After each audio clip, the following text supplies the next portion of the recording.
하는 구약 성경의 예언서입니다. 잘 손이 가지 않습니다. 미국의 기독교 작가인 필립 얀시라고 하는 분이 자기가 같이 가르치는 성경 공부반 학생들에게 왜 예언서를 읽지 않느냐고 물어보았습니다. 그랬더니 그들의 대답이 예언서는 굉장히 혼란스럽고 반복적이고 굉장히 똑같은 말이 또 괴상한 말들이 쓰여져 있어서 이해가 어렵습니다. 이런 대답을 내놓았습니다. 얀시는 말하기를 이렇게 다시 대답해 주었습니다. 여러분 말이 맞습니다. 예언서는 성경의 그 어떤 부분보다도 어떤 책보다도 더 어려운 책입니다. 그런데도 왜 예언서를 우리가 읽는가? 이유는 한 가지뿐입니다. 하나님을 알기 위해서입니다. 예언서는 성경에서 하나님의 인격을 가장 잘 드러낸 곳, 바로 예언서입니다. 예언서를 살펴보면서 놀라는 것은 당시에 그때의 그 시대의 상황과 오늘 이 시대의 상황이 너무나 흡사하고 비슷하고 똑같은 역사가 반복되고 있다는 사실 앞에 놀라게 됩니다. 오늘 호세아서는 2750년 전의 이야기이지만 오늘 이 시대, 오늘 저와 여러분을 향한 그런 말씀입니다. 우리의 삶을 변화시키고 우리의 삶에 영향을 미치는 이 말씀을 오늘 저와 여러분은 다시 한번 확인하는 시간이 되어야 하겠습니다. 오늘 본문 읽었던 6장 1절부터 3절의 말씀은 굉장히 인상 깊은 본문입니다. 어떤 분은 이 말씀 중에 특별한 단어들을 따서 영어로 멋있게 표현한 것을 읽어보았습니다. 우리가 영어 표현 중에 같이 무엇을 하자라고 할 때 let's라고 하는 단어를 씁니다. let's go, 함께 가자, let's play, 같이 놀자, 이런 이야기를 하듯이 1절의 말씀을 가지고는 let's return, 우리가 돌아가자. 1절에 나와 있죠. 하나님께로 돌아가자. 또 2절의 말씀을 가지고 우리가 살리라, 우리가 그 앞에서 살 것이다, 살자라고 하는 이야기로 let's live, 그 앞에서 살자. 그리고 3절의 말씀으로 우리가 하나님을 알자, 하나님을 힘써 알자. 그래서 let's know, 이런 단어를 써서 화려하게 그 단어를 붙들고 또 어쩌면 굉장히 멋있는 그런 신앙의 말씀으로 적어 놓은 것을 보았습니다. 여러분, 여호와께로 돌아가셔야죠. 레스 리턴 하셔야죠. 세상에 어떤 길 가운데 있다 할지라도 마침내 마지막에 여러분의 종착지는 하나님, 그 자리이셔야 될 것입니다. 세상이 어떤 길을 가야 할지 몰라서 탕자처럼 방황한다 할지라도 마지막에 마침내는 우리가 하나님께로 돌아가는 길을 가야 할 것입니다. 오늘 이스라엘 백성들은 그렇게 외치고 있는 것이죠. 그동안 우리가 우상을 붙들었지만, 그동안은 강대국을 붙들었지만 우상이 아니라, 강대국이 아니라 우리가 돌아가야 할 곳은 하나님 앞이라고, 레스 리턴, 하나님께로 돌아가자고 이야기하고 있습니다. 두 번째는 레스 리브, 하나님 앞에서 살자, 우리가 그분 앞에서 살자고 지금 또 이야기하고 있습니다. 이틀이나 3일 내에 조만간에 우리를 다시 살려주실 것인데 그분을 떠나지 말고 하나님 앞에서 살아가는 인생이 되자.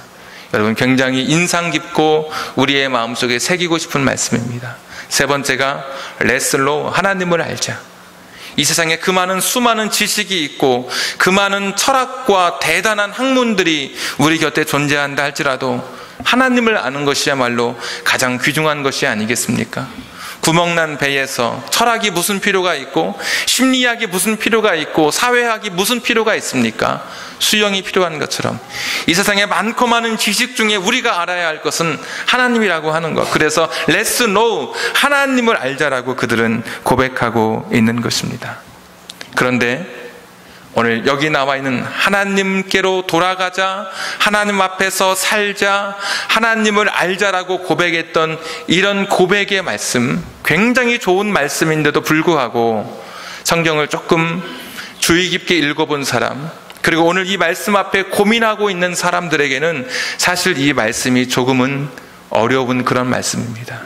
왜냐하면 호세아서 4장부터 7장까지는 검사가 죄인의 죄를 고발하는 것처럼 하나님께서 호세아의 입술을 통해서 이스라엘의 죄의 목록을 말씀하시는 장면입니다. 이것도 잘못했고 저것도 잘못했다고 이야기하는 그런 부분입니다. 그런데 갑자기 4장과 7장 사이에, 그것도 6장 전체도 아니고 6장 1절부터 3절까지만 갑자기 분위기가 완전히 바뀌는 것입니다. 이것도 잘못하고 저것도 잘못했는데 갑자기 레스 리턴, 하나님께로 돌아가자 그러고, 갑자기 말하기를 우리가 하나님을 알자 그러고 하나님 앞에서 살자고 이야기하는 겁니다. 어떻게 보면 전혀 분위기가 맞지 않는 말입니다. 사람들이 이 문제 때문에, 성경을 연구하는 사람들이 이 성경이 쓰여진 이후로 지금까지 고민하면서 각기 다른 해석을 가지고 있습니다. 이 본문을 어떻게 해석할 것이냐. 첫 번째, 어떤 사람은 호세아의 권유로 봅니다. 선지자가 이스라엘 백성에게 이야기하는 것이죠. 돌아가자, 하나님 알자, 하나님 붙들자, 이렇게 해석하는 그런 첫 번째 경우가 있고, 두 번째 경우는 이스라엘 백성들이 제정신을 차려서 하나님 앞에 회개하고 있다라고 이야기하는 두 번째 해석도 있습니다. 그런데 세 번째 해석이 있습니다. 저도 세 번째 해석에 조금 더 마음이 가고, 그리고 책을 찾아보니까 누터라고 하는, 마르틴 누터라고 하는 종교 그 개혁가도 세 번째 해석에 자기의 마음이 쏠린다고 그렇게 적어 놓았습니다. 세 번째 해석은 무엇이냐? 그 멋있는 아름다운 표어처럼 훌륭한 개인의 신념이라고 이야기하면 존경할 만한 레스 리턴, 하나님께로 돌아가고, 레스 리브, 하나님 안에서 살고, 레슬로 하나님을 안다고 하는 것, 하나님을 우리가 알아가자고 했던 이 고백이 참 너무나 당황스럽게도 거짓된 고백이라고 하는 것입니다. 이것이 진짜가 아니라고 하는 것입니다. 그래서 다른 성경을 찾아보면 3절 마지막에 이렇게 되어 있습니다. 3절 여러분 보시면 우리에게 임하시리라 하니라. 그 다음에 어떤 단어가 쓰여져 있냐면 너희가 그렇게 말은 하지만, 이런 단어가 쓰여져 있다는 거예요. 그러니까 이것도 세 번째 입장을 취하는 거예요. 너희들이 하나님을 알자고 이야기하고, 하나님 앞에서 살자고 이야기하고, 하나님 앞에 돌아가자고 이야기는 하지만 4절에 뭡니까? 에브라임아, 북쪽의 이스라엘을 가리키는 거죠. 내가 내게 어떻게 하랴. 오늘 말씀의 제목이에요. 너희들이 말은 그렇게 하는데 내가 너희들을 어떻게 했으면 좋겠니? 유다야, 내가 내게 어떻게 하랴. 아니, 내가 너희들이 멋있는 신앙 고백을 하는데 내가 이것을 어떻게 받아들여야 되겠니? 5절 보십시오. 그러므로 1절부터 4절을 다 포함하는 내용 아닙니까?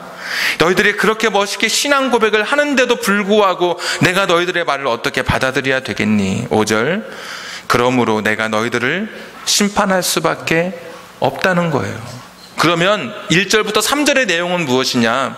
그들의 신앙 고백, 이스라엘 백성들의 신앙 고백을 하나님께서 받으신 것이 아니에요. 그들의 신앙 고백을 가리켜서 하나님께서 가짜라고 이야기한 거예요. 거짓말의 고백이라고, 너희들의 이 멋있는 고백은 진짜가 아니라고 하나님이 말씀하시고 그들의 고백을 인정하지 않는 거예요. 그래서 하나님께서 그러므로 내가 너희들을 어떻게 받아줘야겠니? 내가 너희들을 어떻게 대해야 되겠니? 너희들이 말은 그렇게 하지만 내가 너희들을 바라봐야 되겠니? 그러므로 너희들은 심판받을 수밖에 없다는 거예요. 자, 그러면 도대체 하나님께서는 이렇게 멋있는 신앙의 고백을 왜 받아주지 않으셨을까? 이렇게 대단한 그들의 고백을 왜 하나님이 인정하지 않으셨을까? 한 가지입니다. 그들의 진심이 여기에 없었습니다. 그들은 자기들의 신앙 고백에 진심을 담지 않았습니다.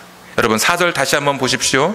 1절부터 3절까지 멋있는 신앙 고백이 있었죠. 4절, 에브라임아 내가 내게 어떻게 하랴. 유다야 내가 내게 어떻게 하랴. 너희의 인애가, 사랑입니다. 하나님을 사랑하는 것, 너희의 사랑이 아침 구름이나, 아침 안개죠. 그리고 쉬 없어지는 이슬과 같도다.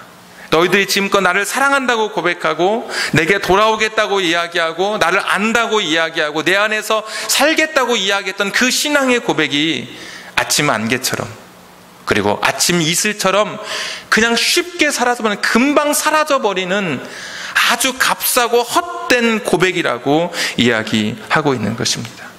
현대어 성경에 보니까 너희의 진심이 흩어지고 사라져버렸다, 이렇게 그런 세 번째 입장을 고수하면서 그런 해석을 내놓습니다.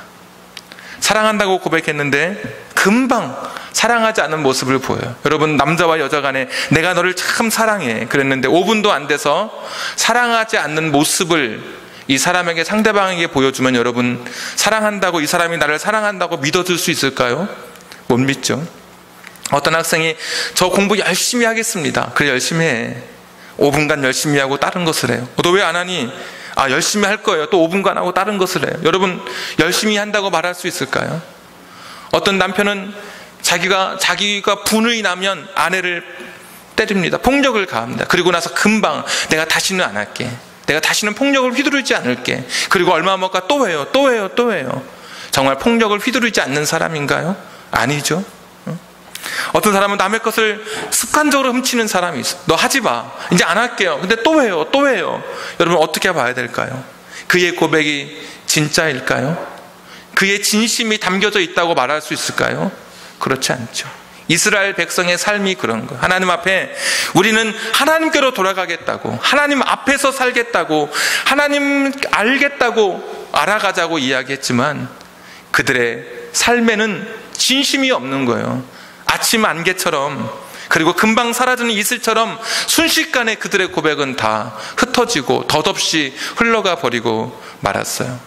하나님께로 돌아오자고 했었던 이스라엘 백성들의 삶을 여러분 잘 알고 계시지 않습니까?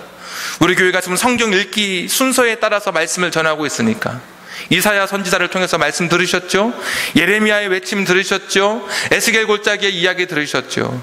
그리고 다니엘의 이야기까지 들으셨죠? 그들이 어떤 삶을 살았습니까? 오늘 호세아는 이사야, 미가, 그리고 아모스와 동시대의 주전 8세기 선지자예요. 그 시대의 사람들의 삶이 어땠어요? 하나님께로 돌아온다고 그들은 이야기했지만 여전히 뒤돌아서서는 그 대지의 신 가나안의 다산과 풍요를 가져다 오는 그 바알을 붙들고 그들은 그들의 삶을 살아갔습니다.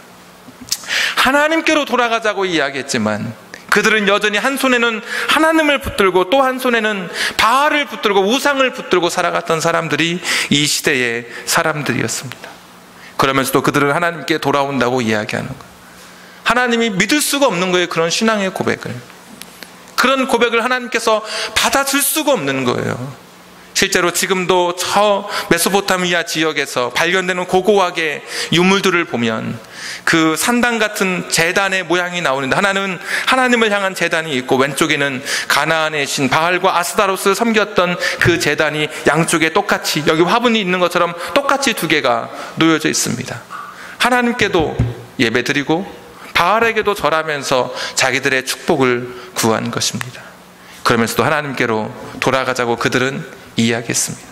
하나님이 받아줄 수가 없었어요. 정말 그게 너희들의 진심인지, 내가 너희들을 어떻게 했으면 좋겠는지 그들에게 스스로 묻고 있는 거예요. 하나님 앞에서 살자고 그들은 이야기했죠.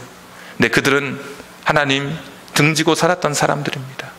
하나님이 살아계시다면 그렇게 살 수 없었는데 하나님이 안 계신 것처럼 생각하고 살았던 그 시대의 이야기를 여러분은 알지 않습니까?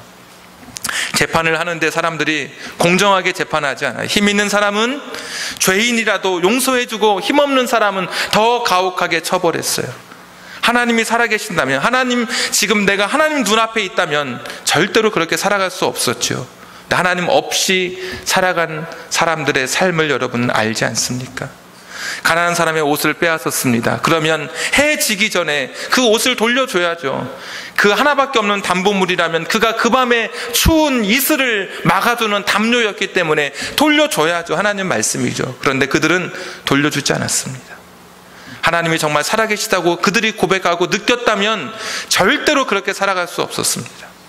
네, 그렇게 살지 않으면서도 그들은 Let's live, 하나님 앞에서 산다고, 우리가 살아가자고 그렇게 이야기한 거예요.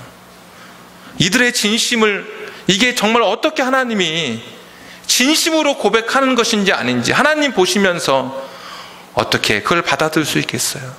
입술의 고백, 입에 붙어있는 아주 휘황찬란하고 대단하고 멋있는, 정말 어디 성경책에 줄치고 싶고 따로 갖고 다니면서 외우고 싶은 이 엄청난 이 위대한 신앙 고백인데도 불구하고 그의 마음이 담겨져 있지 않는 거예요. 하나님이 야, 내가 너희들 어떻게 하면 좋아, 이런 말씀이잖아요. 하나님 알아가자고 이야기했죠. 힘써 알자고 이야기하더라고요. 힘써라고 하는 단어는 한 짐승이 한 목표물을 정했을 때 그것을 먹기 위해서 좌우 쳐다보지 않고 목표물만 정해서 뛰어갑니다. 여러분 TV 보시면 사자도 그렇고 어떤 동물이 약한 동물을 딱 점 찍으면 그것만 향해서 가지 중간에 왔다 갔다 하지 않아요. 그러면 다 놓치고 말거든요. 그때 쓰는 단어가 힘써요. 집중력 있게 열정적으로 하나님을 알아가자고 이야기해요. 하나님을 알아갔던 사람들의 삶이 그렇습니까? 하나님을 잘 알았어요. 그런데 about God, 하나님에 관해서 알았어요. 하나님에 관해서. 그러니까 세상 사람들이 예수님을 아는 것만큼 그 정도만 알고 있었던 거예요. 제사의 순서를 알고 어떤 때 어떤 예배를 드려야 되고 우리처럼 언제 일어서고 언제 앉는 것, 이런 것 하나님에 관해서는 알았지만 하나님을 몰랐어요. 하나님을 알았더라면 이들이 이렇게 살 수 없었죠. 하나님을 아는 것과 하나님에 관해서 아는 것은 엄청난 차이입니다. 단어는 비슷하지만 하나님에 관해서 아는 것을 하나님에 대해서 안다고 착각하면 바리새인이 되는 거예요. 나는 잘 모르는데도 불구하고 나는 안다고 생각하는 거예요. 여러분 6절 말씀 보십시오. 나는 인애를 원하고 제사를 원하지 아니하며 번제보다 무엇을? 하나님을 아는 것을 원하노라. 이게 하나님의 말씀인 거예요. 나는 너희들이 제사 드리고 이런 거 그런 것보다 정말 나를 알기를 원한다. 나에 관해서가 아니라 나를 알기를 원한다고 하나님 지금 말씀하고 있는 것입니다. 여러분 진심이 없는 고백, 내 삶이 없는 그 휘황찬란한 미사여구 담긴 그런 기도, 하나님께서 우리에게 물으시는 거예요. 야, 내가 너를 어떻게 하면 좋겠니? 너의 진심이 담겨져 있지 않은 그 기도, 진심이 없는 너의 삶을 내가 어떻게 받아주면 좋겠니? 누가복음 18장에 바리새인과 세리가 같이 기도하러 올라가죠. 바리새인이 기도해요. 하나님, 내가 토색하지 않고 간음하지 않고 불의하지 않았습니다. 내가 저 세리와 같이 살지 않았습니다.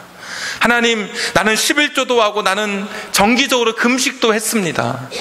옆에 있었던 세리는 성경 그대로 하늘을 우러러보지 못하고 가슴을 치면서 기도합니다. 여러분 뭐라고 기도했어요? 주여, 나를 불쌍히 여기소서. 나는 죄인이로소이다. 들숨 날숨 기도를 해요. 숨을 쉬면서 내뱉으면서 주여, 나를 불쌍히 여기소서. 숨을 내쉬면서는 내 더러운 것을 다 내뱉으면서, 숨을 들이마실 때는 하나님이 주신 선한 공기를 들이마시면서, 옛날에 수도사들이 그렇게 이 기도의 전통을 따라 기도했거든요. 주여, 내뱉으면서 나를 불쌍히 여기소서. 오늘 이 기도를 해요. 그런데 여러분 누구의 기도가 응답받았습니까? 세리의 기도가 응답받았습니다. 여러분 바리새인이 거짓말한 거 아니에요. 바리새인도 기도한 대로 그는 그렇게 살았어요. 토색하지 않고 간음하지 않고 불의하지 않게 살았어요. 11조도 하고 금식도 하면서 살았어요. 그런데 진심이 담겨지 않은 기도는 하나님의 마음에 닿지 않는 거예요. 눈물이 있지 않은, 이슬 젖지 않은 그 기도는 하나님의 마음을 적실 수가 없는 거예요. 오늘 세리는 가슴을 치면서 기도하는 거예요. 할 말이 없어요. 들을 말씀이 없어요. 유창한 말씀이 없어요. 바리새인은 세 줄 네 줄 있지만 세리는 한 줄밖에 없어요. 주여, 나를 불쌍히 여기소서. 나는 죄인입니다. 하나님 앞에 진심으로 기도했더니 하나님이 그 진심의 기도를 들어주시는 거예요. 진심이 담기지 않은 고백은 사람을 속일 수 있습니다. 진심이 담기지 않은 찬양은 사람의 귀를 즐겁게 할 수 있습니다. 그러나 진심이 담기지 않은 찬양, 그 기도, 진심이 담기지 않은 설교는 절대로 하나님 앞에 닿을 수 없다는 것입니다. 여러분에게 묻고 싶습니다. 오늘 어떤 마음으로 오늘 오셔서 여러분 기도하셨습니까? 정말 여러분의 진심으로 기도하셨습니까? 정말 여러분의 마음을 담아서 하나님 앞에 여러분 찬양하셨습니까? 어떤 분은 이런 분이 있더라고요. 짜장면을 시키면 탁 갔다 오면 기도해요. 그리고 짜장면을 벗기고 나서 또 기도하는 분이 있어요. 왜 그렇죠? 조금 전에 짜장면 왔을 때 기도했는데 너무나 형식적이고 습관적인 기도였어요. 짜장면 벗기는 동안에 다 잊어버린 거예요. 내가 기도했는지 안 했는지. 그래서 어떤 사람은 물어봐요. 내가 기도했나 안 했나 물어봐요. 이것이 저와 여러분의 삶 아닙니까? 너무나 형식적인 기도, 형식적인 찬양. 오늘 어떻게 여러분 찬양 부르셨어요? 아까 불렀던 찬양 그 2절에 보니까 이런 고백이 있어. 주 없이 살 수 없네 나 혼자 못살이. 정말 여러분의 진심을 다해서 찬양하셨는지. 힘없고 부족하며 지혜도 없도다. 사나운 풍랑일 때 날 지켜주시니 내 곁에 계신 주님 늘 힘이 되시네. 정말 여러분의 진심을 다해서 이 찬양을 불렀다면 이 세상의 사나운 풍랑 앞에서도 여러분 밝은 모습으로 오늘 이전을 떠나실 수 있지 않으시겠어요? 아무리 힘들고 어려워도 포기하지 않고 절망하지 않고 낙심하지 않고 그 하나님을 붙들고 인생을 살아가지 않으시겠어요? 주 없이 살 수 없다고, 나 혼자 못 산다고 여러분 진심으로 고백했다면 그 고백을 하나님이 얼마나 여러분 삶 속에 기쁘게 받아주시겠습니까? 근데 우리의 많은 기도와 우리의 많은 찬송이, 우리의 삶의 고백들이 이 진심이 빠져 있었다고 하는 것입니다. 호세아서의 이야기는 진심이 빠진 사람들의 예배, 진심이 빠진 사람들의 고백, 진심 없는 삶에 대한 하나님의 심판과 경고의 메시지가 이 예언서에 담겨져 있습니다. 그런데 또 하나의 이야기가 호세아서에 더 담겨져 있습니다. 우리는 하나님 앞에 진심 없이 찾아왔는데, 그런데 진심으로 대해주시는 하나님의 사랑에 대해서 오늘 호세아서는 우리에게 가르쳐주고 있습니다. 나는 형식적으로 하나님을 부르고 나는 입술의 습관으로 하나님을 찬양했는데 그때마다 너의 진심을 달라고 이야기하시면서 내 찬양의 귀를 기울이고 내 기도의 귀를 기울이는 진심으로 다가오시는 하나님의 사랑의 이야기가 호세아서의 큰 주제 아닙니까? 호세아는 특별하게 하나님의 부르심을 받은 적이 없습니다. 하나님의 음성이 들려오는데 음란한 고멜이라고 하는 여인과 결혼하라고 말씀하십니다. 하기 싫었죠. 하나님의 사람이 음란한 사람과 결혼한다고 하는 것은 사람들의 손가락질을 받는 일 아닙니까? 거부하고 싶죠. 그러나 하나님 말씀하시니까 순종한 거예요. 그런데 그 하나님께서 이 여인을 사랑하라고 말씀하시고, 그런데 이 여인이 자식 셋을 낳고 또다시 다른 사람의 품을 찾아 떠납니다. 그런데 하나님께서 그래도 찾아가서 그 여인을 데려와서 사랑해주며 살아가라고 다시 이야기하고 있습니다. 이 말씀은 고멜처럼 당시 두 주인을 섬겼던 이스라엘을 향한 하나님의 사랑을 보여주는 말씀입니다. 호세아는 자기가 집 나간 그 여인, 음행한 여인을 찾아오고 그 끊임없이 나를 배반하고 내 약속을 깨버린 그 사람임에도 불구하고 사랑하라고 말씀하시는 주님의 음성을 통해서 진심 없이 다가오고 또다시 찾아오는 이스라엘 백성들을 사랑하시는 하나님의 사랑을 본 거예요. 오늘 이 말씀을 통해서 오늘 진심 없이 주일날 찾아오고 형식적으로 주일 예배 참석하고 아무 생각 없이 찬송하고 그냥 입에서 나오는 대로 기도했던 저와 여러분을 기다리시는, 그래도 그럼에도 불구하고 여전히 저와 여러분을 사랑하시는 하나님의 사랑을 이 호세아서에서 찾게 되는 것입니다. 11장 8절 한번 보겠습니다. 11장 8절. 호세아서 11장 8절. 에브라임이여, 아까 불렀던 호칭 아닙니까? 내가 어찌 너를 놓겠느냐? 이스라엘이여, 내가 어찌 너를 버리겠느냐? 내가 어찌 너를 아드마같이 놓겠느냐? 어찌 너를 스보임같이 두겠느냐? 아드마와 스보임은 하나님의 심판을 받았던 소돔과 고모라처럼 멸망한 도시입니다. 내 마음이 내 속에서 돌이키어 나의 국률이 온전히 불붙듯 하도다.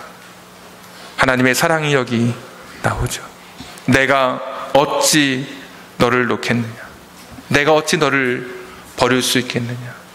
진심 없이 찾아온 저와 여러분 향해서 내가 좋을 때 하나님을 찾고 내가 내 인생이 평탄할 때는 하나님을 잊고 나를 찾았던 그런 죄 많고 불충한 사람들인데도, 그 누구보다도 내가 죄인인 그런 사람들인데도 하나님께서는 말씀하셔요. 내가 어찌 너를 버릴 수 있겠느냐? 내가 어찌 너를 놓을 수 있겠느냐? 진심 없는 자에게 찾아오시는 진심 담기신 하나님의 사랑의 고백입니다. 우리는 이 사랑을 십자가에서 찾게 됩니다. 로마서 5장 8절에 보면 우리가 아직 죄인 되었을 때에 그리스도께서 우리를 위하여 죽으심으로 하나님께서 우리에 대한 자기의 사랑을 확증하셨느니라. 자식을 죽기까지 하나님이 그 진심을 우리에게 보여주신 것입니다. 부모는 죽으면 땅에 묻지만 자식은 죽으면 가슴에 묻는다고 이야기하죠. 우리는 가령 세월호가 그렇게 큰 사고를 당해서 큰 슬픔의 시간들이 있었습니다. 몇 월 며칠에 일어나는지 다 잊어버리셨죠. 안 잊는 사람이 있습니다. 누굽니까? 부모는 안 잊습니다. 그때만 되면, 그 언저리만 되면 죽을 때까지 가슴을 헤집는 게 이 부모의 마음입니다. 자식을 너무나 사랑했기 때문에. 그런 사랑하는 그 하나님의 아들을 하나님께서 우리를 위해서 내가 너를 정말 진심으로 사랑하는 것, 그것을 보여주기 위해서, 그것이 진짜라고 하는 것을 드러내시기 위해서 이 땅에 예수님을 저와 여러분을 위해서 주셨습니다. 먼 길 여행하는, 낙타를 끌고 여행하는 저 아라비아의 대상들은 가다가 어린 낙타가 죽으면 그 낙타를 길 바로 옆에 묻어둡니다. 그러면 나중에 그 어미 낙타가 다시 그 내 자식이 묻혀있는 그 길을 기억하고 길을 헤매지 않고 다시 이 대상들을, 이 상인들을 그쪽으로 인도해 줍니다. 하물며 동물도 자기 자식 묻은 곳을 기억해서 돌아오는 것이 본능입니다. 하나님께서는 당신의 사랑하는 아들을 이 죽으라고 하는 이 땅에 묻어주셨습니다. 하나님께서는 이 땅을 지금도 보고 계십니다. 그리고 이 땅에 계신 저와 여러분을 하나님께서는 지금도 바라보고 계십니다. 내가 너를 사랑한다. 내가 너를 사랑한다. 내가 너와 함께 할 것이다. 말씀을 준비하고 오늘 2부 예배 딱 드릴 때 갑자기 떠오르는 말씀이 이사야서 말씀이 떠오르더라고요. 제가 그 말씀을 여러분에게 읽어드리도록 하겠습니다.